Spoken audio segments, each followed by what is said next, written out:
Umetembea Nairobi, umefika Central, lakini tunakaribisha Rift Valley, maeneo Uasin Gishu, tunakukaribisha kila saa. Hata ukianza next month ama lini, tunakuhitaji ili utusaidie vijana wa bodaboda. Aswa nataka nikusie tu chenye nataka Mheshimiwa Mudavadi atufanyie.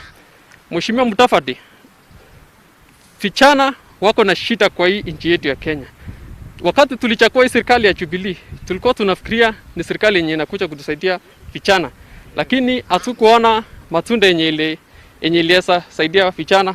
So Mudavadi, tumelia kama vijana wa Uasin Gishu tukisema karibu nyumbani Uasin Gishu, karibu utusaidie, karibu utufanyie kila kitu yenye tunaona.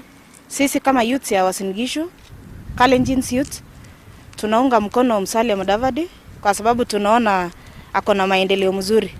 Sisi hatutaki ukabila, tunataka maendeleo mzuri, maisha bora na uzima. Tunataka kiongozi wetu kama Musalia Mudavadi atutembelee Uasin Gishu. Sisi tunasema hii coalition hata yenye iko sahi ya Oka.